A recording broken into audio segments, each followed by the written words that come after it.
Welcome to Study Win PSC. ശനിയാഴ്ച നടക്കുന്ന 10th prelims എക്സാമിൻ്റെ റിവിഷനാണ് ഇന്നത്തെ ഈ ക്ലാസ്സിൽ. ഇത് പ്രീവിയസ് ഇയറിലെ ക്വസ്റ്റ്യൻ പേപ്പറാണ്. ഇതൊരു മോക്ക് ടെസ്റ്റ് പോലെയാണ് ചെയ്യുന്നത്. ഓക്കെ, ഫസ്റ്റ് ക്വസ്റ്റ്യൻ, ബ്രിട്ടീഷുകാർ ഇന്ത്യയിൽ നടപ്പിലാക്കിയ ഭൂനികുതി വ്യവസ്ഥയുമായി ബന്ധപ്പെട്ട ശരിയായ പ്രസ്താവന ഏത്? ഓപ്ഷൻ എ, ബംഗാളിൽ നടപ്പിലാക്കിയ ഭൂനികുതി വ്യവസ്ഥയാണ് ശാശ്വത ഭൂനികുതി വ്യവസ്ഥ. ബ്രിട്ടീഷുകാർ ഇന്ത്യയിൽ നടപ്പിലാക്കിയ ഭൂനികുതി വ്യവസ്ഥയുമായി ബന്ധപ്പെട്ട ശരിയായ പ്രസ്താവന ഏത്? ബംഗാളിൽ നടപ്പിലാക്കിയ ഭൂനികുതി വ്യവസ്ഥയാണ് ശാശ്വത ഭൂനികുതി വ്യവസ്ഥ. 1793 കോൺവാലിസ് പ്രഭുവാണ് ശാശ്വത ഭൂനികുതി വ്യവസ്ഥ നടപ്പിലാക്കിയത് കേട്ടോ. ഓർത്തു വയ്ക്കുക, 1793 കോൺവാലിസ് പ്രഭുവാണ് ശാശ്വത ഭൂനികുതി വ്യവസ്ഥ നടപ്പിലാക്കിയത്.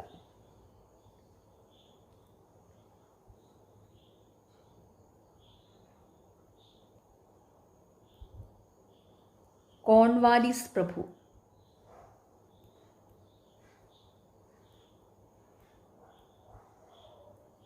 PSC എപ്പോഴും ചോദിക്കാറുണ്ട് ശാശ്വത ഭൂനികുതി വ്യവസ്ഥ നടപ്പിലാക്കിയത് ആരാണെന്ന്. കോൺവാലിസ് പ്രഭുവാണ്. ശാശ്വത ഭൂനികുതി വ്യവസ്ഥ നടപ്പിലാക്കിയത് കോൺവാലിസ് പ്രഭുവാണ് 1793. ഈ വർഷവും ചോദിക്കാറുണ്ട് കേട്ടോ. ശാശ്വത ഭൂനികുതി വ്യവസ്ഥ എന്നാണ് നടപ്പിലാക്കിയതെന്ന്. 1793. ഓക്കെ, ചോർച്ച സിദ്ധാന്തത്തിന്റെ ഉപജ്ഞാതാവ് ആരാണ്? Option C, Dadabhai Naoroji. ചോർച്ച സിദ്ധാന്തത്തിന്റെ ഉപജ്ഞാതാവ് ആരാണ്? ദാദാഭായ് നവറോജി.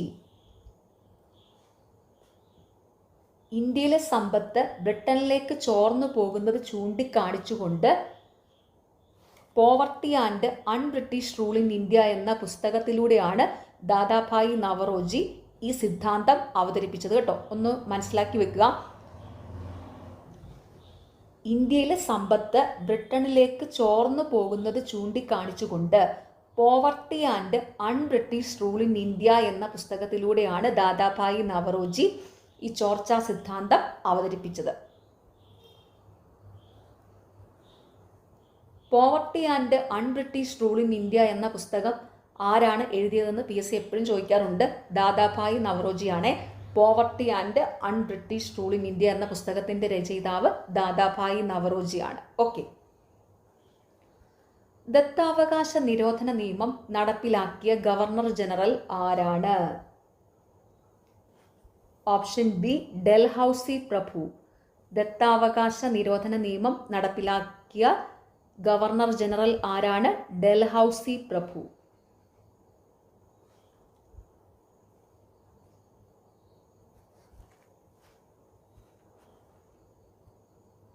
താഴെ പറയുന്നവയിൽ ശരിയായ പ്രസ്താവന ഏത്? ഓപ്ഷൻ ഡി, 1857 വിപ്ലവത്തിന്റെ ലക്നൌവിലെ നേതാവായിരുന്നു ഹസ്രത്ത് മഹൽ. 1857 വിപ്ലവത്തിന്റെ ലക്നൌവിലെ നേതാവായിരുന്നു ഹസ്രത്ത് മഹൽ.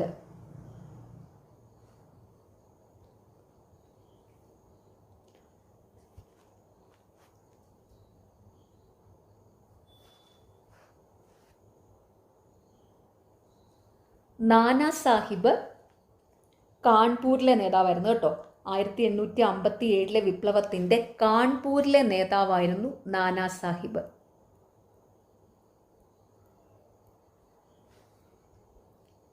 ആയിരത്തി 1857 വിപ്ലവത്തിന്റെ ഡൽഹിയിലെ നേതാവായിരുന്നു ബഹദൂർ ഷാ രണ്ടാമൻ. ഡൽഹിയിലെ നേതാവായിരുന്നു ബഹദൂർ ഷാ രണ്ടാമൻ. 1857 വിപ്ലവത്തിന്റെ ഗ്വാളിയോറിലെ നേതാവായിരുന്നു താന്തിയ തോപ്പി. താന്തിയ തോപ്പി ഗ്വാളിയോറിലായിരുന്നു. ഓർത്തു വെച്ചോണേ എന്തൊക്കെയാണ്. 1857 വിപ്ലവത്തിന്റെ കാൺപൂരിലെ നേതാവായിരുന്നു നാനാ സാഹിബ്. 1857 വിപ്ലവത്തിന്റെ ഡൽഹിയിലെ നേതാവായിരുന്നു ബഹദൂർ ഷാ രണ്ടാമൻ. 1857 വിപ്ലവത്തിന്റെ ഗ്വാളിയോറിലെ നേതാവായിരുന്നു താന്തിയ തോപ്പി. 1857 വിപ്ലവത്തിന്റെ ലക്നൌവിലെ നേതാവായിരുന്നു ഹസ്രത്ത് മഹൽ, ബീഗം ഹസ്രത്ത് മഹൽ. ഓക്കെ. ഇന്ത്യയുടെ പതാകയായി ത്രിവർണ പതാക അംഗീകരിച്ചത് ഏത് സമ്മേളനത്തിൽ ആണ്? ഈ ഒരു ക്വസ്റ്റ്യൻ PSC ഫൈനൽ ആൻസർ കീയിൽ ഡിലീറ്റ് ചെയ്ത് കേട്ടോ. ഞാനിവിടെ പറയുന്ന ചോദ്യങ്ങളും ഉത്തരങ്ങളും എല്ലാം PSCയുടെ ഫൈനൽ ആൻസർ കീ നോക്കിയിട്ടാണ് കേട്ടോ. ഓക്കെ. 5ാമത്തെ ചോദ്യം ഫൈനൽ ആൻസർ കീയിൽ ഡിലീറ്റഡ് ആണ്. ഇന്ത്യൻ ഭരണഘടനയുടെ ആമുഖം തയ്യാറാക്കിയത് ആരാണ്? Option A Jawaharlal Nehru. Indian ഭരണഘടനയുടെ ആമുഖം തയ്യാറാക്കിയത് ആരാണ്? ജവഹർലാൽ നെഹ്റു. തിരഞ്ഞെടുക്കപ്പെടുന്ന രാഷ്ട്രത്തലവനുള്ള രാജ്യം ഏതു പേരിൽ അറിയപ്പെടുന്നു? Option B republic. തിരഞ്ഞെടുക്കപ്പെടുന്ന രാഷ്ട്രത്തലവനുള്ള രാജ്യം ഏതു പേരിലാണ് അറിയപ്പെടുന്നത്? റിപ്പബ്ലിക്. അതായത് ഒരു രാജ്യത്തിൻ്റെ പരമാധികാരി രാജാവോ രാജ്ഞിയോ അല്ലാതെ ജനങ്ങളാൽ നേരിട്ടോ പരോക്ഷമായോ തിരഞ്ഞെടുക്കപ്പെടുന്ന ഭരണ സംവിധാനമാണ് റിപ്പബ്ലിക്. അപ്പോൾ റിപ്പബ്ലിക്കിൻ്റെ നിർവചനം ഒന്ന് മനസ്സിലാക്കി വെക്കുക. എന്താണ്? ഒരു രാജ്യത്തിൻ്റെ പരമാധികാരി രാജാവോ രാജ്ഞിയോ അല്ലാതെ ജനങ്ങളാൽ നേരിട്ടോ പരോക്ഷമായോ തിരഞ്ഞെടുക്കപ്പെടുന്ന ഭരണ സംവിധാനമാണ് റിപ്പബ്ലിക്. ക്ഷേമരാഷ്ട്ര സങ്കല്പത്തെക്കുറിച്ച് ഇന്ത്യൻ ഭരണഘടനയിൽ എവിടെയാണ് പ്രതിപാദിച്ചിരിക്കുന്നത്? ഓപ്ഷൻ ബി നിർദ്ദേശക തത്വങ്ങളിൽ. ക്ഷേമരാഷ്ട്ര സങ്കല്പത്തെക്കുറിച്ച് ഇന്ത്യൻ ഭരണഘടനയിൽ എവിടെയാണ് പ്രതിപാദിച്ചിരിക്കുന്നത്? നിർദ്ദേശക തത്വങ്ങളിൽ. ഭരണഘടനയുടെ ഭാഗം 4ലാണ് നിർദ്ദേശക തത്വങ്ങളെ ഉൾപ്പെടുത്തിയിരിക്കുന്നത് കേട്ടോ. നിർദ്ദേശക തത്വങ്ങൾ ഭരണഘടനയുടെ ഭാഗം 4ലാണ്. പീസ് എപ്പോഴും ചോദിക്കാറുണ്ട്. നിർദ്ദേശക തത്വങ്ങൾ ഭരണഘടനയുടെ ഭാഗം 4ലാണ്. ഇന്ത്യൻ ഭരണഘടനയുടെ മൗലിക അവകാശവുമായി ബന്ധപ്പെട്ട ശരിയായ പ്രസ്താവന ഏത്? ഓപ്ഷൻ സി മൗലിക അവകാശങ്ങൾ ഭാഗം 3ൽ ഉൾപ്പെടുത്തിയിരിക്കുന്നു. ഇന്ത്യൻ ഭരണഘടനയുടെ മൗലിക അവകാശങ്ങളുമായി ബന്ധപ്പെട്ട ശരിയായ പ്രസ്താവന ഏതാണ്? മൗലിക അവകാശങ്ങൾ ഭാഗം 3ൽ ഉൾപ്പെടുത്തിയിരിക്കുന്നു.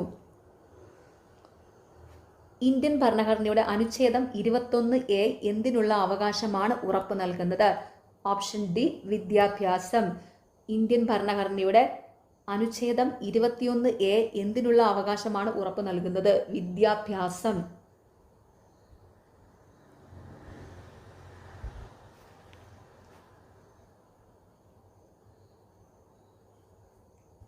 മലബാറിലെ കർഷക കലാപങ്ങളെ പറ്റി പഠിക്കാൻ ബ്രിട്ടീഷുകാർ നിയമിച്ച commission. Option A William Logan commission. മലബാറിലെ കർഷക കലാപങ്ങളെപ്പറ്റി പഠിക്കാൻ ബ്രിട്ടീഷുകാർ നിയമിച്ച commission William Logan commission.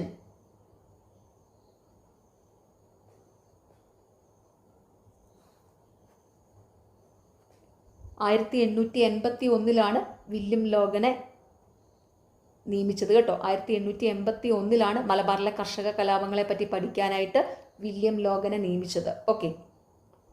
Kurichya കലാപത്തിന്റെ നേതാവ് ആര്? Option C Raman Nambi. കുറിച്യ കലാപത്തിന്റെ നേതാവ് ആരാണ്? രാമൻ നമ്പി. കുറിച്യ കലാപം വയനാട്ടിൽ നടന്നത് 1812 കേട്ടോ. ഓർത്തു വെച്ചോണം. കുറിച്യ കലാപം വയനാട്ടിൽ നടന്നത് 1812. സർവവിദ്യാധിരാജ എന്നറിയപ്പെട്ടത് ആരെയാണ്? ഓപ്ഷൻ എ ചട്ടമ്പി സ്വാമികൾ. സർവവിദ്യാധിരാജ എന്നറിയപ്പെട്ടത് ആരെയാണ്? ചട്ടമ്പി സ്വാമികൾ. സാമൂഹികമായി അടിച്ചമർത്തപ്പെട്ടവരുടെ ബൈബിൾ എന്നറിയപ്പെടുന്ന പത്രം ഏത്? Option C Mithavadi. സാമൂഹികമായി അടിച്ചമർത്തപ്പെട്ടവരുടെ ബൈബിൾ എന്നറിയപ്പെടുന്ന പത്രം ഏതാണ്? Mithavadi.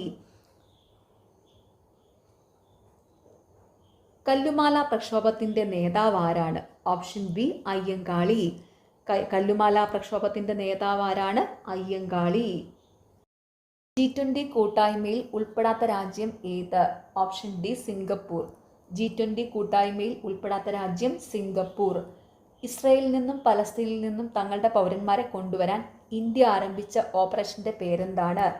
Option A operation Ajay. ഇസ്രയേലിൽ നിന്നും പലസ്തീനിൽ നിന്നും തങ്ങളുടെ പൗരന്മാരെ കൊണ്ടുവരാൻ ഇന്ത്യ ആരംഭിച്ച ഓപ്പറേഷന്റെ പേരെന്താണ്? ഓപ്പറേഷൻ അജയ്. പട്ടിണി ഇല്ലാതാക്കൽ, സാമൂഹ്യ നീതി, തുല്യതയിൽ അധിഷ്ഠിതമായ വളർച്ച ഈ ഉദ്ദേശത്തോടു കൂടി തുടങ്ങിയ പഞ്ചവത്സര പദ്ധതി. ഓപ്ഷൻ എ 9ാം പഞ്ചവത്സര പദ്ധതി. പട്ടിണി ഇല്ലാതാക്കൽ, സാമൂഹ്യ നീതി, തുല്യതയിൽ അധിഷ്ഠിതമായ വളർച്ച ഈ ഉദ്ദേശത്തോടു കൂടി തുടങ്ങിയ പഞ്ചവത്സര പദ്ധതി 9ാം പഞ്ചവത്സര പദ്ധതി. ഏത് ഇന്ത്യൻ സംസ്ഥാനവുമായി ബന്ധപ്പെട്ടാണ് ഇന്ത്യയും ചൈനയും തമ്മിൽ തർക്കം നിലനിൽക്കുന്നത്? Option D Arunachal Pradesh. ഏത് ഇന്ത്യൻ സംസ്ഥാനവുമായി ബന്ധപ്പെട്ടാണ് ഇന്ത്യയും ചൈനയും തമ്മിൽ തർക്കം നിലനിൽക്കുന്നത്? അരുണാചൽ പ്രദേശ്. സ്വതന്ത്ര ഇന്ത്യ നേരിട്ട വെല്ലുവിളികളിൽ പ്രധാനപ്പെട്ട ഒന്നായിരുന്നു ഭാഷാ അടിസ്ഥാനത്തിലുള്ള സംസ്ഥാന രൂപീകരണം. ഈ വിഷയത്തെക്കുറിച്ച് താഴെ പറയുന്നതിൽ ശരിയല്ലാത്ത പ്രസ്താവന ഏത്? ഓപ്ഷൻ ബി 2 മാത്രം. ശരിയല്ലാത്ത പ്രസ്താവന HN കുൻസ്രു ആയിരുന്നു അതിൻ്റെ അധ്യക്ഷൻ. സ്വതന്ത്ര ഇന്ത്യ നേരിട്ട വെല്ലുവിളികളിൽ പ്രധാനപ്പെട്ട ഒന്നായിരുന്നു ഭാഷാ അടിസ്ഥാനത്തിലുള്ള സംസ്ഥാന രൂപീകരണം. ഈ വിഷയത്തെക്കുറിച്ച് താഴെ പറയുന്നതിൽ ശരിയല്ലാത്ത പ്രസ്താവന ഏതാണ്? HN കുൻസ്രു ആയിരുന്നു അതിൻ്റെ അധ്യക്ഷൻ. ഈ കമ്മീഷന്റെ അധ്യക്ഷൻ ഫസൽ അലി ആയിരുന്നു കേട്ടോ, ഓർത്തു വെക്കുക. ഭാഷാ അടിസ്ഥാനത്തിലുള്ള സംസ്ഥാന രൂപീകരണ കമ്മീഷന്റെ അധ്യക്ഷൻ ഫസൽ അലി ആയിരുന്നു. HN കുൻസ്രുവും KM പണിക്കരും അതിലെ അംഗങ്ങളായിരുന്നു. HN കുൻസ്രുവും KM പണിക്കരും അതിലെ അംഗങ്ങളായിരുന്നു. അതായത് അതറിയപ്പെടുന്നത് ഫസൽ അലി കമ്മീഷൻ എന്നാണ്. അതായത് ഭാഷാ അടിസ്ഥാനത്തിലുള്ള സംസ്ഥാന രൂപീകരണവുമായി ബന്ധപ്പെട്ടുള്ള കമ്മീഷൻ ഏതാണ്? ഫസൽ അലി കമ്മീഷൻ. ഈ ഫസൽ അലി കമ്മീഷന്റെ ചെയർമാൻ ഫസൽ അലി ആയിരുന്നു. അതിലെ അംഗങ്ങളായിരുന്നു HN കുൻസ്രുവും മലയാളിയായ KM പണിക്കരും. Okay.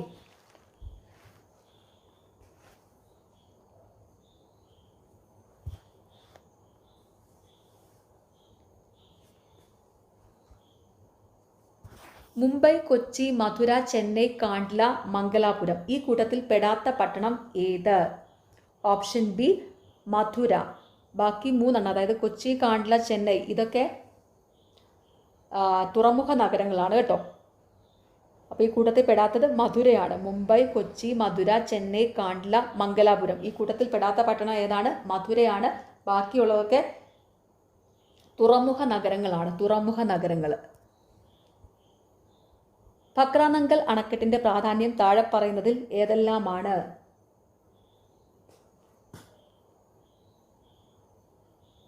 Option D 2 and 4. Bhakra Nangal അണക്കെട്ടിന്റെ പ്രാധാന്യം താഴെ പറയുന്നതിൽ ഏതെല്ലാമാണ്? സത്ലജ് നദിയിൽ സ്ഥിതി ചെയ്യുന്നു. വിവിധ ഉദ്ദേശ്യ പദ്ധതി. ഭക്രാനങ്കൽ അണക്കെട്ടിന്റെ പ്രാധാന്യം താഴെ പറയുന്നതിൽ ഏതെല്ലാമാണ്? സത്ലജ് നദിയിൽ സ്ഥിതി ചെയ്യുന്നു. ഭക്രാനങ്കൽ അണക്കെട്ട് സത്ലജ് നദിയിലാണ് സ്ഥിതി ചെയ്യുന്നത്. ഭക്രാനങ്കൽ അണക്കെട്ട് ഒരു വിവിധോദ്ദേശ്യ പദ്ധതിയാണ്. വിവിധ ഉദ്ദേശ്യ പദ്ധതിയാണ്.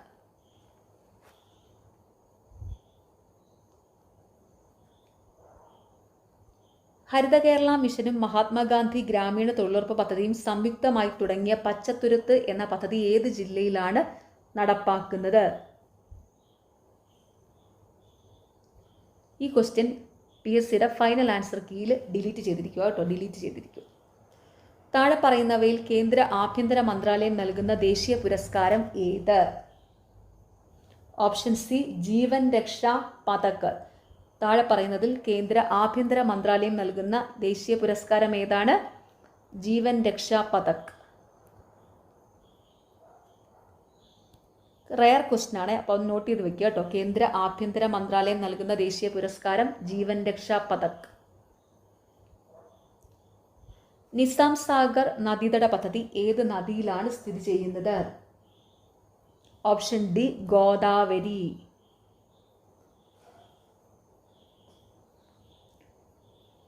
നിസാം സാഗർ നദീതട പദ്ധതി ഏത് നദിയിലാണ് സ്ഥിതി ചെയ്യുന്നത്? ഗോദാവരി.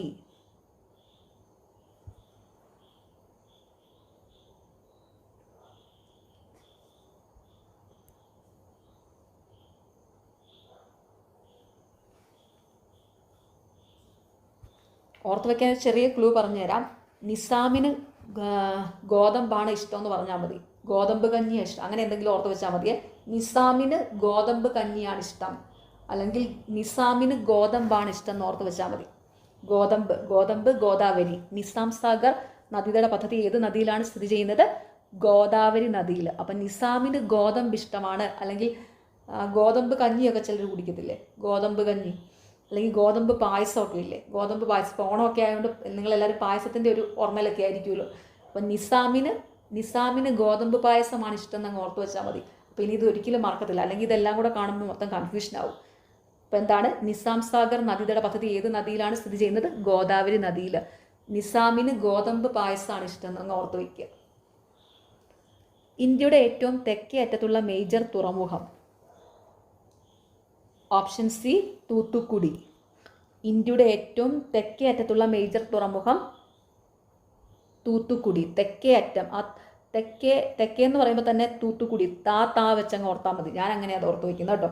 ഇന്ത്യയുടെ ഏറ്റവും തെക്കേ അറ്റത്തുള്ള മേജർ തുറമുഖം ഏതാണ്? തൂത്തുക്കുടി. തെക്കേ അറ്റത്ത് കേൾക്കുമ്പോൾ തന്നെ തൂത്തുക്കുടി എന്നങ്ങ് മനസ്സിലോട്ട് വരും. താത്ത. ദക്ഷിൺ എന്ന സംസ്കൃത പദത്തിൽ നിന്ന് പേര് ലഭിച്ച പീഠഭൂമി? ഓപ്ഷൻ ബി ഡെക്കാൻ പീഠഭൂമി. ദക്ഷിൺ എന്ന സംസ്കൃത പദത്തിൽ നിന്ന് പേര് ലഭിച്ച പീഠഭൂമി ഏതാണ്? ഡെക്കാൻ പീഠഭൂമി. ദക്ഷിൺ എന്ന സംസ്കൃത പദത്തിൽ നിന്ന് പേര് ലഭിച്ച പീഠഭൂമി ഡെക്കാൻ പീഠഭൂമി. ഹിമാചൽ പ്രദേശിനെ ലഡാക്കുമായി ബന്ധിപ്പിക്കുന്ന ചുരം ഏതാണ്? ഓപ്ഷൻ എ ബാരാലാച്ല ചുരം. ഹിമാചൽ പ്രദേശിനെ ലഡാക്കുമായി ബന്ധിപ്പിക്കുന്ന ചുരം ഏതാണ്? ബാരാലാച്ല ചുരം.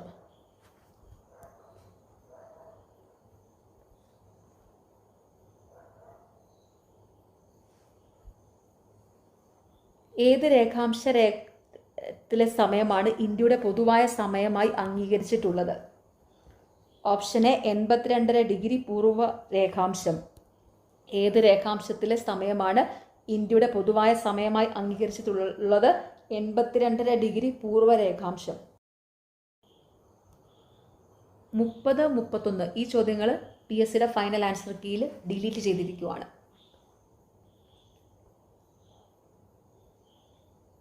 കേരളത്തിലെ ആദ്യത്തെ ജലവൈദ്യുത പദ്ധതി ഏതാണ്? Option A Pallivasal. കേരളത്തിലെ ആദ്യത്തെ ജലവൈദ്യുത പദ്ധതി ഏതാണ്? പള്ളിവാസൽ. പള്ളിവാസൽ ജലവൈദ്യുത പദ്ധതി ആരംഭിച്ചത് 1940-ലാണ്. പള്ളിവാസൽ ജലവൈദ്യുത പദ്ധതി സ്ഥിതി ചെയ്യുന്നത് മുതിരപ്പുഴയിലാണ്.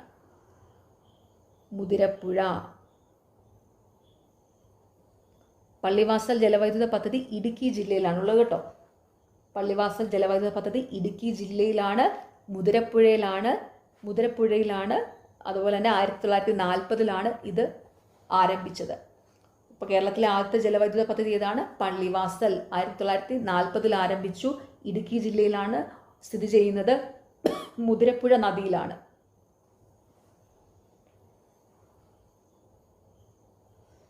കേരളത്തിലെ ഏറ്റവും വലിയ കോട്ട സ്ഥിതി ചെയ്യുന്നത് ഏത് വില്ലേജിലാണ്? Option A Pallikkara.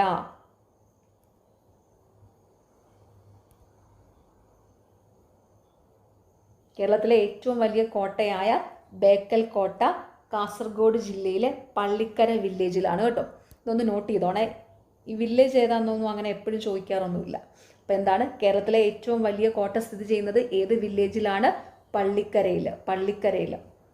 ഇതൊരു 2024 നടന്ന LGS എക്സാമിൻ്റെ ചോദ്യപേപ്പറായത് കേട്ടോ. LGS എക്സാമിന് ചോദിച്ച ചോദ്യമായത്.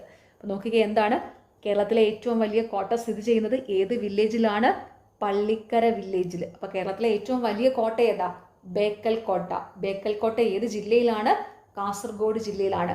കാസർഗോഡ് ജില്ലയിലെ പള്ളിക്കര വില്ലേജിലാണ് കേരളത്തിലെ ഏറ്റവും വലിയ കോട്ടയായ ബേക്കൽ കോട്ട സ്ഥിതി ചെയ്യുന്നത്. ഓക്കെ. സഞ്ചാര സ്വാതന്ത്ര്യത്തിനായി കേരളത്തിൽ നടന്ന പ്രധാന പ്രക്ഷോഭം താഴെ പറയുന്നതിൽ ഏതാണ്? ഓപ്ഷൻ ഡി വൈക്കം സത്യാഗ്രഹം. വൈക്കം സത്യാഗ്രഹം നടന്നിരിക്കുന്നത് കോട്ടയം ജില്ലയിലാണ് കേട്ടോ. വൈക്കം സ്ഥിതി ചെയ്യുന്നത് കോട്ടയത്താണ്. ഓക്കെ. അപ്പോൾ എന്താണ്? സഞ്ചാര സ്വാതന്ത്ര്യത്തിനായിട്ട് കേരളത്തിൽ നടന്ന പ്രധാന പ്രക്ഷോഭം താഴെ പറയുന്നതിൽ ഏതാണ്?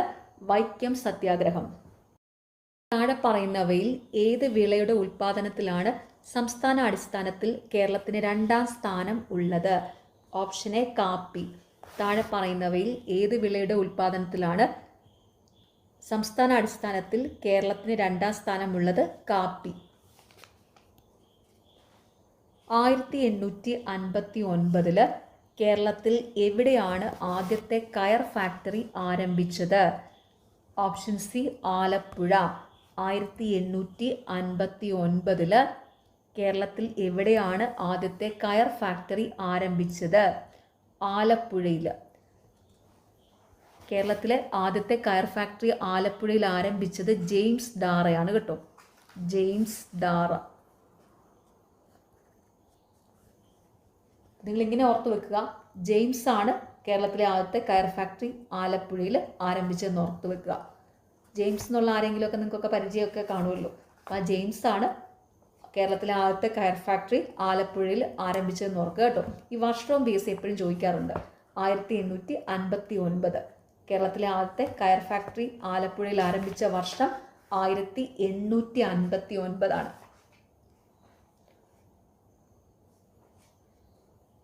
മലയാളം സംസാരിക്കുന്ന പ്രദേശങ്ങളെ ഉൾപ്പെടുത്തി കേരളം രൂപീകരിക്കണം എന്ന് പരാമർശിക്കുന്ന ആദ്യകാല ഗ്രന്ഥം ഏതാണ്? ഓപ്ഷൻ എ 1.25 കോടി മലയാളികൾ. മലയാളം സംസാരിക്കുന്ന പ്രദേശങ്ങളെ ഉൾപ്പെടുത്തി കേരളം രൂപീകരിക്കണം എന്ന് പരാമർശിക്കുന്ന ആദ്യകാല ഗ്രന്ഥം ഏതാണ്? 1.25 കോടി മലയാളികൾ. 1.25 കോടി മലയാളികൾ എന്ന ഗ്രന്ഥം രചിച്ചതാരാണ്? EMS നമ്പൂതിരിപ്പാടാണ്. PSc എപ്പോഴും ചോദിക്കാറുണ്ട് കേട്ടോ. 1.25 കോടി മലയാളികൾ എന്ന ഗ്രന്ഥം രചിച്ചതാരാണ്? EMS നമ്പൂതിരിപ്പാട്. താഴെ പറയുന്നവയിൽ ആനമുടിയെക്കുറിച്ചുള്ള തെറ്റായ പരാമർശം ഏതാണ്? ഓപ്ഷൻ സി കേരളത്തിലെ വയനാട് ജില്ലയിൽ സ്ഥിതി ചെയ്യുന്നു. ആനമുടി സ്ഥിതി ചെയ്യുന്നത് ഇടുക്കി ജില്ലയിലാണ് കേട്ടോ. ആനമുടി സ്ഥിതി ചെയ്യുന്നത് ഇടുക്കി ജില്ലയിലാണ്.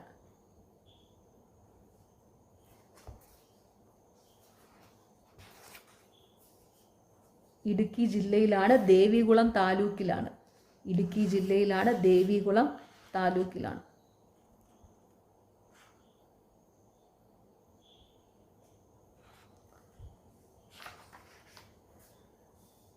അപ്പം എന്താണ് ആനമുടിയെക്കുറിച്ചുള്ള തെറ്റായ പരാമർശം? എന്താ? കേരളത്തിലെ വയനാട് ജില്ലയിൽ സ്ഥിതി ചെയ്യുന്നു. ആനമുടി സ്ഥിതി ചെയ്യുന്നത് എവിടെയാണ്? ഇടുക്കി ജില്ലയിലാണ്, ദേവികുളം താലൂക്കിലാണ്. അത് ഓർത്ത് വയ്ക്കാൻ ഒരു ക്ലൂ ഞാൻ തന്നെ പറഞ്ഞേക്കാം, താലൂക്ക്. കാരണം എൻ്റെ പേര് ദേവി എന്നാണ്. നിങ്ങൾ എന്നെ ഓർത്താൽ മതി കേട്ടോ. എൻ്റെ ആനമുടി എന്ന് ഓർത്താൽ മതി. എനിക്ക് ആനമുടി പോയിട്ട് ഒരു ശകലം മുടിയേ ഉള്ളൂ. എൻ്റെ മുടിയെപ്പറ്റി അങ്ങനെ ഓർക്കണ്ട. അല്ലെങ്കിൽ നിങ്ങളങ്ങ് വിചാരിച്ചു എനിക്ക് നല്ല മുടിയാണെന്ന് കേട്ടോ. അത്രേ പറ്റുള്ളൂ. കാരണം എനിക്ക് ആക്ച്വലി കുറച്ച് മുടിയേ ഉള്ളൂ. അപ്പോൾ എന്താണ്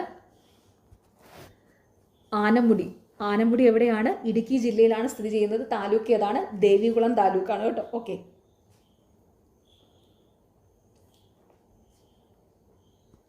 കേരളത്തിൻ്റെ കായിക തലസ്ഥാനം എന്ന് അറിയപ്പെടുന്നത് ഏത് സ്ഥലമാണ്? Option A Kothamangalam. കേരളത്തിൻ്റെ കായിക തലസ്ഥാനം എന്നറിയപ്പെടുന്നത് ഏത് സ്ഥലമാണ്? കോതമംഗലം.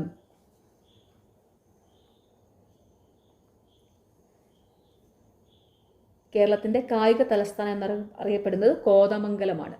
2025 G20 ഉച്ചകോടിക്ക് വേദിയാകുന്ന രാജ്യം ഏതാണ്? ഓപ്ഷൻ ഡി ദക്ഷിണാഫ്രിക്ക. 2025 G20 ഉച്ചകോടിക്ക് വേദിയാകുന്ന രാജ്യം ഏതാണ്? ദക്ഷിണാഫ്രിക്ക. ഇപ്പോൾ 2026 G20 ഉച്ചകോടിക്ക് വേദിയാകുന്ന രാജ്യം അമേരിക്കയാണ് കേട്ടോ. അത് പ്രത്യേകം ഓർത്ത് വെച്ചോണം. 2026 G20 ഉച്ചകോടിക്ക് വേദിയാകുന്ന രാജ്യം അമേരിക്ക, USA ആണ്. USA മിയാമിയാണ് പ്രോപ്പർ പ്ലേസ് കേട്ടോ. ചിലപ്പോൾ പ്രോപ്പർ പ്ലേസ് ആയിരിക്കും ചോദിക്കുന്നത്. അപ്പോൾ എന്താണ്? മിയാമി. മിയാമി മിയാമി മിയേനെ അങ്ങ് ഓർത്താൽ മതി. മിയാമി. മിയാമി. അമേരിക്കയിലെ മിയാമി എന്ന സ്ഥലത്താണ് G20 ഉച്ചകോടി 2026 നടക്കുന്നത് കേട്ടോ. ഓർത്ത് വയ്ക്കുക. 2025 G20 ഉച്ചകോടിക്ക് വേദിയായ രാജ്യം ദക്ഷിണാഫ്രിക്കയാണ്. 2026 അമേരിക്ക. അമേരിക്കയിലെ എവിടെയാണ്? മിയാമിയിലാണ്.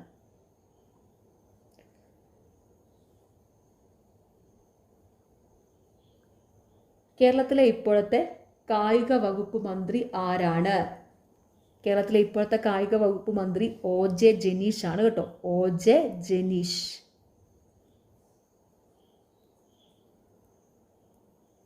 OJ ജനീഷ് ആണ് കേരളത്തിലെ ഇപ്പോഴത്തെ കായിക വകുപ്പ് മന്ത്രി. പുതിയ മന്ത്രിമാരും വകുപ്പുകളും ഇമ്പോർട്ടൻ്റ് ആണ്, പഠിച്ചു വെക്കുക കേട്ടോ. അതിൻ്റെ ഒരു ഡീറ്റെയിൽഡ് ക്ലാസ്സിൻ്റെ വീഡിയോ നമ്മുടെ ചാനലിലുണ്ട്. അതിൻ്റെ ലിങ്ക് ഞാൻ ഈ വീഡിയോയുടെ താഴെയുള്ള കമൻറ്റ് ബോക്സിൽ കൊടുത്തേക്കാം. ഓക്കെ, ഇനി അതൊരു ഡീറ്റെയിൽഡ് വീഡിയോ ആണ്, കാരണം എല്ലാ മന്ത്രിമാരുടെ എല്ലാ വകുപ്പുകളും അതിൽ പറയുന്നുണ്ട്. അത്രയും ഡീറ്റെയിൽഡായിട്ട് പഠിച്ചാൽ ഓർത്ത് വെക്കുകയില്ലെന്ന് ഉറപ്പുള്ളവർ മാത്രം വേറൊരു കാര്യം പഠിച്ചാൽ മതി. അതായത് ഞാൻ പ്രധാനപ്പെട്ട വകുപ്പുകൾ, മന്ത്രിമാരുടെ പ്രധാനപ്പെട്ട വകുപ്പുകൾ മാത്രം ഉൾപ്പെടുത്തിയ ഒരു നോട്ട് പ്രിപ്പയർ ചെയ്തിട്ടുണ്ട്. അത് നമ്മുടെ ടെലഗ്രാം ചാനലിലുണ്ട്. അപ്പോൾ അതൊരു ഫോട്ടോ ആയിട്ട് കൊടുത്തിട്ടുണ്ടേ. അപ്പോൾ അത് നിങ്ങളെ ടെലഗ്രാം ചാനലിലെ ഫോട്ടോ എടുത്ത് നോക്കിയാൽ മതി, അതിൽ കാണും. അപ്പോൾ മന്ത്രിമാരും പ്രധാനപ്പെട്ട വകുപ്പുകൾ മാത്രമേ ഉള്ളൂ. അപ്പോൾ നിങ്ങൾ ഒരു കാര്യം പ്രത്യേകം ശ്രദ്ധിക്കുക, ഇത്രയും പഠിച്ചാൽ, ഈ മന്ത്രിമാരുടെ വകുപ്പുകളെല്ലാം പഠിച്ചാൽ ഓർക്കാൻ ബുദ്ധിമുട്ടുള്ളവർ മാത്രം പോയി അത് പഠിക്കാവുള്ളൂ. കാരണം പരീക്ഷയ്ക്ക് ഏതാ ചോദിക്കുന്നത് പറയാൻ പറ്റത്തില്ലല്ലോ. ഓക്കെ, ടെലഗ്രാം ചാനലിലെ ലിങ്ക് ഈ വീഡിയോയുടെ താഴെയുള്ള കമൻറ്റ് ബോക്സിൽ പിൻ ചെയ്ത് വെച്ചിട്ടുണ്ട് കേട്ടോ. ടെലഗ്രാം ചാനൽ താല്പര്യമുള്ളവർ ജോയിൻ ചെയ്യുക. അവിടെ ഇമ്പോർട്ടൻ്റ് ആയിട്ടുള്ള നോട്ട്സ്, പിന്നെ PSCയുടെ റീസെൻ്റ്ലി നടക്കുന്ന PSC എക്സാമുകളുടെ provisional answer key, final answer key, mark ചെയ്ത PDFകളൊക്കെ അവൈലബിൾ ആണ്. ഓക്കെ, ഇമ്പോർട്ടൻ്റ് ആയിട്ടുള്ള നോട്ട്സ് ഉണ്ട്, എല്ലാം ഉണ്ട്. ഓക്കെ, ലക്ഷദ്വീപിൽ ബ്രാഞ്ച് ആരംഭിച്ച ആദ്യ സ്വകാര്യ ബാങ്ക് ഏതാണ്?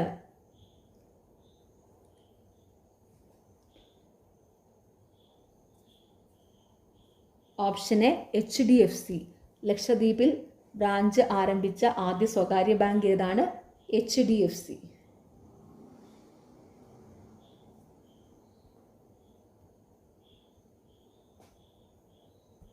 (2024) മികച്ച നടനുള്ള കേരള സംസ്ഥാന ചലച്ചിത്ര അവാർഡ് നേടിയ നടൻ?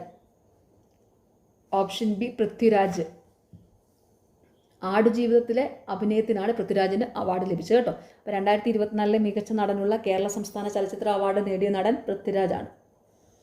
2024 പാരീസ് ഒളിമ്പിക്സിൽ ഇന്ത്യക്ക് വേണ്ടി നീരജ് ചോപ്ര 89.45 മീറ്റർ എറിഞ്ഞ് വെള്ളി മെഡൽ സ്വന്തമാക്കി. സ്വർണ്ണ മെഡൽ നേടിയത് പ്രതിസന്ധികളെ അതിജീവിച്ച് ഒളിമ്പിക്സിനെത്തിയ ഒരു പാകിസ്ഥാൻ താരമാണ്. ആരാണ് അദ്ദേഹം? Option C Arshad Nadeem.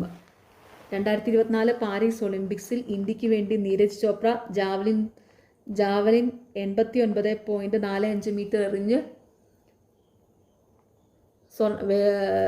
വെള്ളി മെഡൽ സ്വന്തമാക്കി. സ്വർണ്ണ മെഡൽ നേടിയത് പ്രതിസന്ധികളെ അതിജീവിച്ച് ഒളിമ്പിക്സിനെത്തിയ ഒരു പാകിസ്ഥാൻ താരമാണ്. ആരാണ് അദ്ദേഹം? അർഷാദ് നദീം. ലോക നാട്ടറിവ് ദിനം?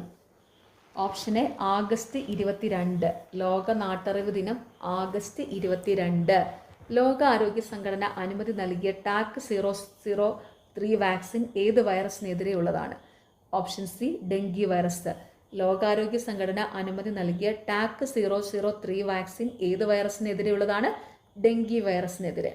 2024 മികച്ച സിനിമയ്ക്കുള്ള 96ാം ഓസ്കാർ അവാർഡ് ക്രിസ്റ്റഫർ നോളൻ സംവിധാനം ചെയ്ത ഓപ്പൺഹെയ്മറിനാണ്. മികച്ച നടനുള്ള ഓസ്കാർ പുരസ്കാരം നേടിയതാരാണ്? Option B Cillian Murphy. ഇപ്പോൾ 2024 മികച്ച സിനിമയ്ക്കുള്ള 96ാം ഓസ്കാർ അവാർഡ് ക്രിസ്റ്റഫർ നോളൻ സംവിധാനം ചെയ്ത ഓപ്പൺഹെയ്മറിനാണ്. മികച്ച നടനുള്ള ഓസ്കാർ പുരസ്കാരം നേടിയിരിക്കുന്നത് കില്ലിയൻ മർഫിയാണ്. ഇപ്പോൾ ലേറ്റസ്റ്റ് ആയിട്ട് 2026 98ാം ഓസ്കാർ അവാർഡ് നേടിയിരിക്കുന്ന മികച്ച ചിത്രം വൺ ബാറ്റിൽ ആഫ്റ്റർ അനദർ ആണ്. ഓർത്തു വയ്ക്കുക, 2026 98ാമത് ഓസ്കാർ അവാർഡിൽ മികച്ച ചിത്രം എന്ന് പറയുന്നത് വൺ ബാറ്റിൽ ആഫ്റ്റർ അനദർ. മികച്ച സംവിധായകൻ പോൾ തോമസ് ആൻഡേഴ്സൺ. മികച്ച സംവിധായകൻ പോൾ തോമസ് ആൻഡേഴ്സൺ. മികച്ച നടൻ മൈക്കൽ ബി ജോർദാൻ. മികച്ച നടൻ മൈക്കൽ ബി ജോർദാൻ. മികച്ച നടി ജെസ്സി ബക്ലി. ഞാൻ ഒന്നുകൂടി ഒന്ന് പറയാം. 2026 98ാമത് ഓസ്കാർ അവാർഡിലെ മികച്ച ചിത്രം വൺ ബാറ്റിൽ ആഫ്റ്റർ അനദർ. മികച്ച സംവിധായകൻ പോൾ തോമസ് ആൻഡേഴ്സൺ. മികച്ച നടൻ മൈക്കൽ ബി ജോർദാൻ. മികച്ച നടി ജെസ്സി ബക്ലി. ഓസ്കാർ അവാർഡൊക്കെ ഇമ്പോർട്ടൻ്റ് ആണ്, പഠിച്ചോണം കേട്ടോ. 2ാം പിണറായി സർക്കാരിൻ്റെ പുതിയ പട്ടികജാതി പട്ടികവർഗ പിന്നോക്കക്ഷേമ വകുപ്പ് മന്ത്രിയാണ് OR കേളു. അദ്ദേഹം ഏത് മണ്ഡലത്തിൽ നിന്നുള്ള MLA ആണ്? Option C Mananthavady. രണ്ടാം പിണറായി സർക്കാരിൻ്റെ പട്ടികജാതി പട്ടികവർഗ പിന്നോക്കക്ഷേമ വകുപ്പ് മന്ത്രിയായിരുന്ന OR കേളു ഏതു മണ്ഡലത്തിൽ നിന്നുള്ള MLA ആണ്? മാനന്തവാടി. 2024 കേന്ദ്ര സാഹിത്യ അക്കാദമിയുടെ ബാലസാഹിത്യ പുരസ്കാരത്തിന് അർഹനായ ഉണ്ണി അമ്മയമ്പലത്തിൻ്റെ കൃതി. ഓപ്ഷൻ എ അൽഗോരിതങ്ങളുടെ നാട്. 2024 കേന്ദ്ര സാഹിത്യ അക്കാദമിയുടെ ബാലസാഹിത്യ പുരസ്കാരത്തിന് അർഹനായ ഉണ്ണി അമ്മയമ്പലത്തിൻ്റെ കൃതി ഏതാണ്? അൽഗോരിതങ്ങളുടെ നാട്. 2024 കോപ്പ അമേരിക്ക ഫുട്ബോൾ ജേതാക്കൾ. Option D Argentina. 2024 Copa America football ജേതാക്കൾ അർജന്റീന.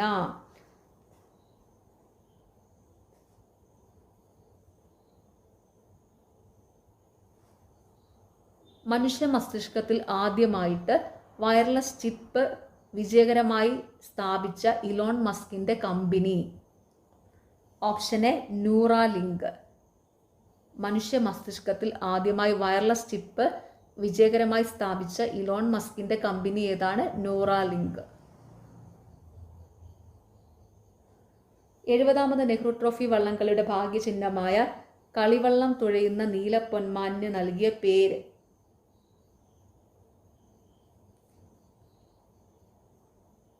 Option C Neelu. 70ാമത് നെഹ്റു ട്രോഫി വള്ളംകളിയുടെ ഭാഗ്യചിഹ്നമായ കളിവള്ളം തുഴയുന്ന നീലപ്പൊന്മാനിന് നൽകിയിരിക്കുന്ന പേര് നീലു. ചുവടെ നൽകിയിരിക്കുന്നവയിൽ നിന്നും ആഹാരം ചവച്ചരയ്ക്കാൻ സഹായിക്കുന്ന പല്ലുകൾ തിരഞ്ഞെടുത്തെഴുതുക. Option C 2, 4. ചവർണകം, അഗ്രചവർണകം. ചുവടെ നൽകിയിരിക്കുന്നവയിൽ നിന്ന് ആഹാരം ചവച്ചരയ്ക്കാൻ സഹായിക്കുന്ന പല്ലുകൾ തിരഞ്ഞെടുത്തെഴുതുക. ചവർണകം, അഗ്രചവർണകം. സൂര്യപ്രകാശം ഏൽക്കുമ്പോൾ ശരീരത്തിൽ നിർമ്മിക്കപ്പെടുന്ന വിറ്റാമിൻ ഏത്? Option D vitamin D. സൂര്യപ്രകാശം ഏൽക്കുമ്പോൾ ശരീരത്തിൽ നിർമ്മിക്കപ്പെടുന്ന വിറ്റാമിൻ ഏതാണ്? Vitamin D. സൺഷൈൻ വിറ്റാമിൻ എന്നറിയപ്പെടുന്നത് വിറ്റാമിൻ ഡി ആണ് കേട്ടോ. സൺഷൈൻ വിറ്റാമിൻ എന്നറിയപ്പെടുന്നത്. അപ്പോൾ അതെന്തിൽ? സൂര്യപ്രകാശത്തിൽ നിന്നാണ് വിറ്റാമിൻ ഡി ലഭിക്കുന്നത്. ഏത് വിളയുടെ സങ്കര ഇനമാണ് സൽകീർത്തി? ഓപ്ഷൻ എ വെണ്ട. സൽകീർത്തി വെണ്ടയുടെ ഇനമാണ്.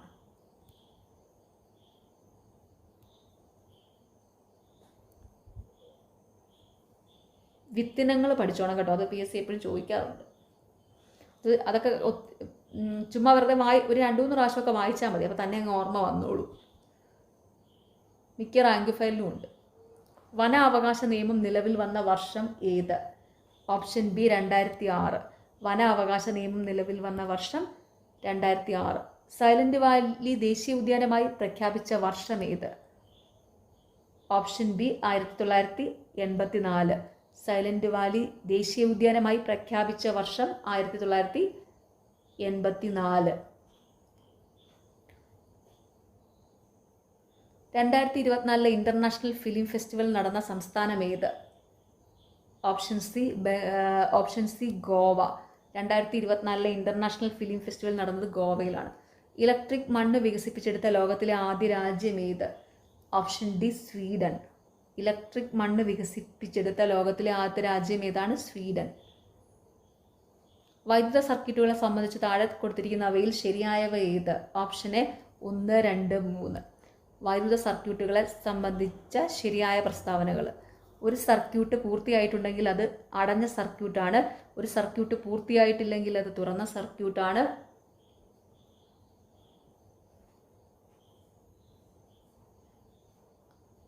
അടഞ്ഞ സർക്യൂട്ടിൽ മാത്രമേ ഉപകരണങ്ങൾ പ്രവർത്തിക്കൂ. അപ്പോൾ വൈദ്യുത സർക്യൂട്ടുകളെ സംബന്ധിച്ച ശരിയായ പ്രസ്താവനകൾ. ഒരു സർക്യൂട്ട് പൂർത്തിയായിട്ടുണ്ടെങ്കിൽ അത് അടഞ്ഞ സർക്യൂട്ടാണ്. ഒരു സർക്യൂട്ട് പൂർത്തിയായിട്ടില്ലെങ്കിൽ അത് തുറന്ന സർക്യൂട്ടാണ്. അടഞ്ഞ സർക്യൂട്ടിൽ മാത്രമേ ഉപകരണങ്ങൾ പ്രവർത്തിക്കൂ. തുല്യ വലിപ്പമുള്ള 2 സമതല ദർപ്പണങ്ങൾക്കിടയിൽ വച്ചിരിക്കുന്ന ഒരു വസ്തുവിൻ്റെ പ്രതിബിംബങ്ങളുടെ എണ്ണം 3 ആകണമെങ്കിൽ ദർപ്പണങ്ങൾ തമ്മിലുള്ള കോണളവ് എത്ര ഡിഗ്രി ആയിരിക്കണം? Option B 90 degree. അപ്പോൾ തുല്യ വലിപ്പമുള്ള 2 സമതല ദർപ്പണങ്ങൾക്കിടയിൽ വച്ചിരിക്കുന്ന ഒരു വസ്തുവിൻ്റെ പ്രതിബിംബങ്ങളുടെ എണ്ണം 3 ആകണമെങ്കിൽ ദർപ്പണങ്ങൾ തമ്മിലുള്ള കോണളവ് എത്ര ഡിഗ്രി ആയിരിക്കണം? 90 ഡിഗ്രി. അപ്പോൾ ഈ പ്രതിബിംബങ്ങളുടെ എണ്ണം n = 360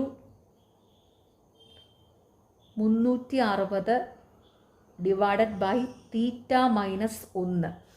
നോക്കിക്കേ, പ്രതിബിംബങ്ങളുടെ എണ്ണം n ആണെങ്കിൽ പ്രതിബിംബങ്ങളുടെ എണ്ണം n is equal to 360 divided by theta minus 1.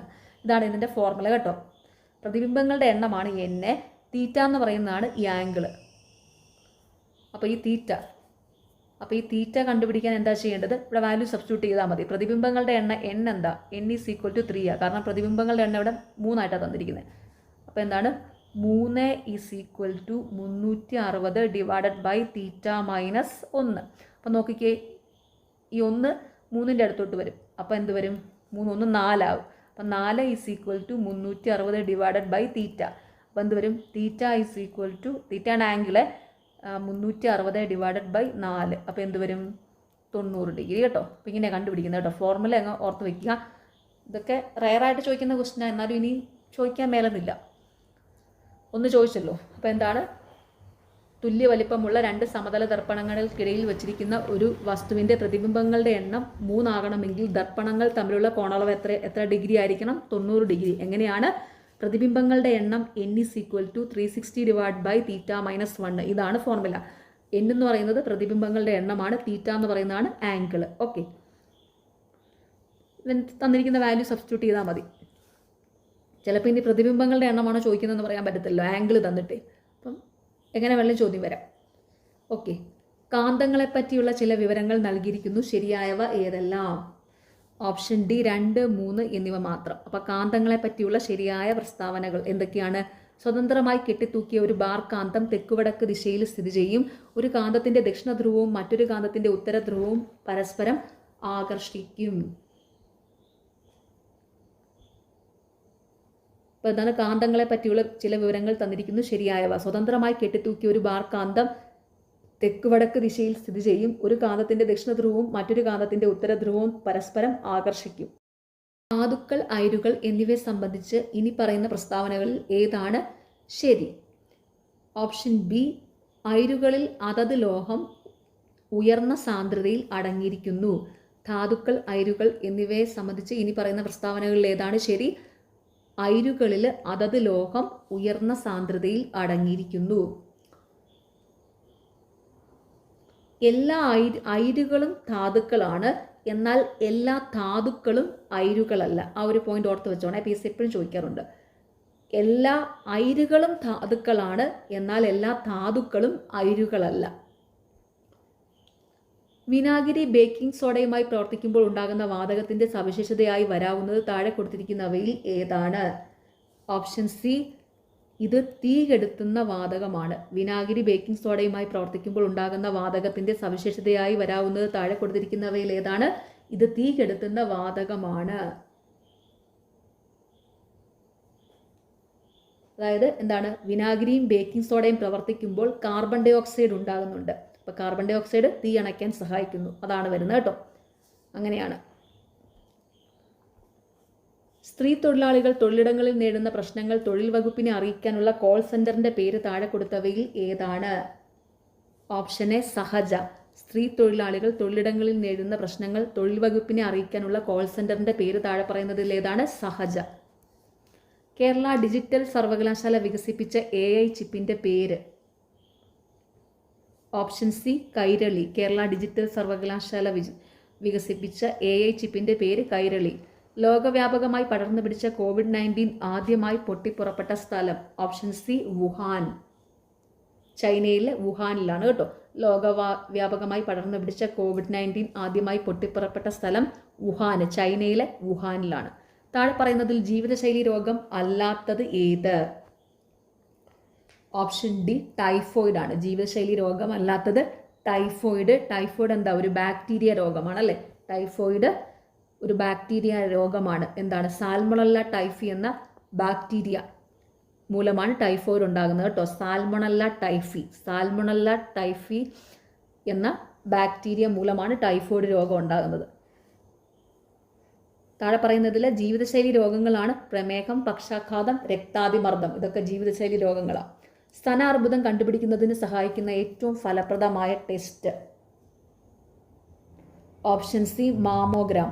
സ്തനാർബുദം കണ്ടുപിടിക്കുന്നതിന് സഹായിക്കുന്ന ഏറ്റവും ഫലപ്രദമായ ടെസ്റ്റ് മാമോഗ്രാം. HIV ബാധിതരുടെ ടെസ്റ്റിങ്ങിനും കൗൺസിലിങ്ങിനുമായി കേരള ഗവൺമെൻറ് ആവിഷ്കരിച്ച സംവിധാനം? Option A Jyothis. HIV ബാധിതരുടെ ടെസ്റ്റിങ്ങിനും കൗൺസിലിങ്ങിനുമായി കേരള ഗവൺമെൻറ് ആവിഷ്കരിച്ച സംവിധാനം ജ്യോതിസ്.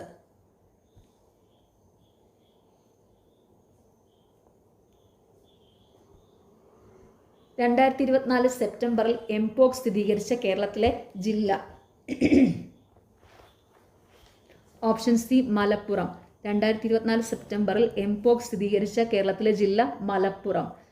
ജലജന്യ രോഗമായ കോളറ പരത്തുന്ന രോഗാണു? Option A Vibrio. ജലജന്യ രോഗമായ കോളറ പരത്തുന്ന രോഗാണു ഏതാണ്? വിബ്രിയോ. നവജാത ശിശുക്കളിലെ ജനന വൈകല്യങ്ങൾ കണ്ടുപിടിക്കുന്നതിനായി കേരള ഗവൺമെൻറ് രൂപം കൊടുത്ത പദ്ധതി? Option B Shalabham. കുഞ്ഞുങ്ങൾ എന്ന് പറയുമ്പോൾ ഒരു ശലഭം പോലെയല്ലേ അല്ലേ പിള്ളേരെന്ന് പറയുമ്പോഴേ. പിന്നെ കുഞ്ഞു പിള്ളേരുടെ ഉടുപ്പയിൽ, നവജാത ശിശുക്കളുടെ ഒക്കെ ഉടുപ്പയിൽ എന്നാ ഈ ശലഭത്തിൻ്റെ ഒരു പടവും കാണാറില്ലേ? പിള്ളേരുടെയൊക്കെ കുഞ്ഞുടുപ്പ മുഴുവൻ ശലഭം പോലെയല്ലേ, ശലഭം പോലെ അവരുടെ ഉടുപ്പുകൾ ഇരിക്കുന്നത് അല്ലേ. അതിൻ്റെയൊക്കെ പടങ്ങൾ ഈ ത്രെഡ് ചെയ്ത ഇതൊക്കെ ഉണ്ടല്ലോ, ത്രെഡ് വർക്കൊക്കെ ശലഭത്തിൻ്റെ രൂപത്തിലൊക്കെ ഉണ്ടല്ലോ. ഓക്കെ, അപ്പോൾ അങ്ങനെ അങ്ങ് ഓർത്താൽ മതി. കുഞ്ഞുങ്ങൾ എന്ന് പറയുമ്പോൾ തന്നെ ശലഭം പോലെയല്ലേ അല്ലേ. ഇത് ഈ ചോദ്യം PSC എപ്പോഴും ചോദിക്കാറുണ്ട് കേട്ടോ. നവജാത ശിശുക്കളിലെ ജനന വൈകല്യങ്ങൾ കണ്ടുപിടിക്കുന്നതിനായി കേരള ഗവൺമെൻറ് രൂപം കൊടുത്ത പദ്ധതി ഏതാണ്? ശലഭം. ജലസ്രോതസ്സുകൾ അണുവിമുക്തമാക്കുന്നതിനുള്ള വില കുറഞ്ഞതും ഫലപ്രദവുമായ മാർഗം? Option B bleaching powder. ജലസ്രോതസ്സുകൾ അണുവിമുക്തമാക്കുന്നതിനുള്ള വില കുറഞ്ഞതും ഫലപ്രദവുമായ മാർഗം ബ്ലീച്ചിങ് പൗഡർ. നമ്മുടെയൊക്കെ കിണറ്റിൽ ബ്ലീച്ചിങ് പൗഡർ ഇടാറില്ലേ അല്ലേ? ബ്ലീച്ചിങ് പൗഡറൊക്കെ നമ്മളൊക്കെ ഇടാറുണ്ടല്ലോ. നാഷണൽ ഇൻസ്റ്റിറ്റ്യൂട്ട് ഓഫ് വൈറോളജി സ്ഥിതി ചെയ്യുന്ന സ്ഥലം? Option D Pune. National institute of virology സ്ഥിതി ചെയ്യുന്ന സ്ഥലം പൂനെയാണ്. താഴെ പറയുന്നതിൽ ആരാണ് കേന്ദ്ര ആരോഗ്യ കുടുംബക്ഷേമ വകുപ്പ് മന്ത്രി? കേന്ദ്രത്തിലെ ആരോഗ്യ വകുപ്പ് മന്ത്രി ആരാണ്? ഇപ്പോൾ JP നദ്ദയാണ് കേട്ടോ. Option C JP Nadda. ആരോഗ്യ കുടുംബക്ഷേമ വകുപ്പ് മന്ത്രി. കേന്ദ്ര ആരോഗ്യ കുടുംബക്ഷേമ വകുപ്പ് മന്ത്രി നിലവിൽ ആരാണ്? JP നദ്ദ.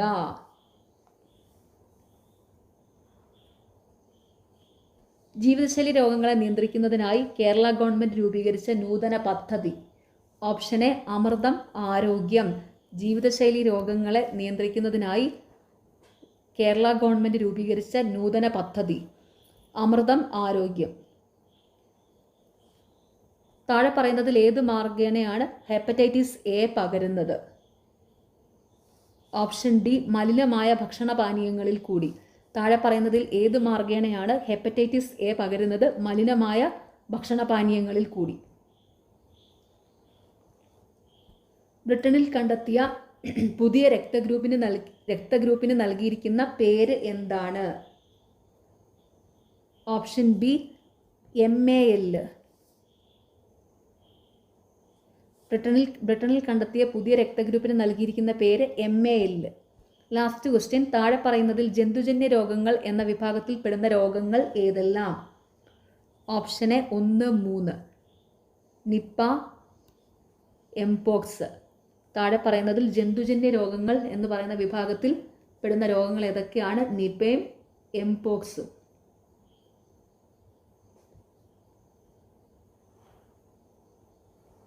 നിപ്പ പകരുന്നത് എന്താ? വവ്വാലുകളിൽ നിന്നല്ലേ. നിപ്പ പകരുന്നത് വവ്വാലുകളിൽ നിന്നാണ്. എംപോക്സ് എന്ന് പറയുന്നത് മൃഗങ്ങളിൽ നിന്നാണ്. ഓക്കെ, അപ്പോൾ എല്ലാവരും നന്നായിട്ട് തന്നെ പഠിക്കുക. നിങ്ങൾക്ക് ഈ ചാനൽ ഇഷ്ടപ്പെടുന്നുണ്ടെങ്കിൽ സബ്സ്ക്രൈബ് ചെയ്യുക, സപ്പോർട്ട് ചെയ്യുക, ഷെയർ ചെയ്യുക. പിന്നെ ഈ വീഡിയോയുടെ താഴെ കാണുന്ന ഹൈപ്പ് എന്നുള്ളൊരു ഓപ്ഷൻ ഉണ്ട്, അതും കൂടി ഒന്ന് ക്ലിക്ക് ചെയ്ത് സപ്പോർട്ട് ചെയ്യുക. താല്പര്യമുള്ളവർ സ്റ്റഡിവിൻ PSCയുടെ ടെലഗ്രാം ചാനൽ ജോയിൻ ചെയ്യുക. ടെലഗ്രാം ചാനലിൻ്റെ ലിങ്ക് കമൻറ്റ് ബോക്സിൽ പിൻ ചെയ്ത് വെച്ചിട്ടുണ്ട്. ഓക്കെ, അപ്പോൾ എല്ലാവർക്കും താങ്ക്